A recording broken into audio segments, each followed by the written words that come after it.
एफडीएचे आयुक्त तुकाराम मुंढे यांच्यानंतर FSSAI action मोडवर आलाय। खराब अन्न विकल्याप्रकरणी स्विगी आणि इन्स्टामार्टला एफएसएसएआय कडून नोटीस पाठवण्यात आल्या। 9 नोटीस पाठवण्यात आल्या। मुदत संपलेल्या खाद्यपदार्थांची विक्री झाल्याचा आरोप ग्राहकांनी केलाय।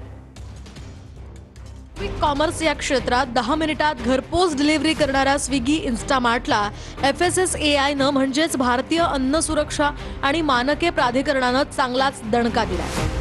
एफएसएसएआयनं स्विगी इन्स्टामार्टला 1-2 नव्हे तर तब्बल 9 नोटिसा पाठवल्या। तुकाराम मुंढेंच्या मार्गदर्शनाखाली अन्न आणि औषध प्रशासनाची राज्यात धडक कारवाई सुरू असतानाच आता एफएसएसएआयनं जोरदार कारवाई सुरू केली आहे। ग्राहकांना मुदत संपलेलं, खराब झालेलं, सडलेलं आणि दूषित अन्नपदार्थ पुरवल्याचा गंभीर ठपका स्विगी इन्स्टामार्ट या कंपनीवर ठेवण्यात आलाय। धक्कादायक बाब म्हणजे ग्राहकांनी तक्रार करून सुद्धा कंपनीनं त्यावर कोणतीही ठोस पावलं किंवा कारवाई केलेली नाही। उलट काही ग्राहकांना फक्त परतावा देऊन अन्न सुरक्षेच्या मूळ समस्येकडे दुर्लक्ष केल्याचाही ठपका स्विगी इन्स्टामार्टवर ठेवण्यात आला। मुदत संपलेली आणि दुर्गंधी येत असलेली अंडी, व्हे प्रोटीन, मॉइस मद्रास मिक्सचरची विक्री केली जात असल्याची तक्रार एफएसएसएआयला मिळाली होती।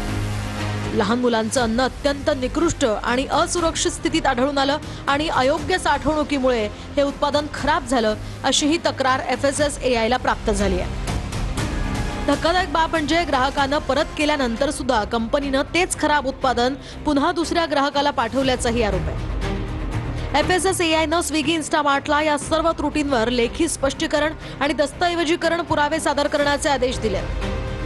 तसंच अशा घटना पुन्हा घडू नयेत म्हणून कंपनीनं काय उपाययोजना केल्यात याचाही अनुपालन अहवाल मागवलाय।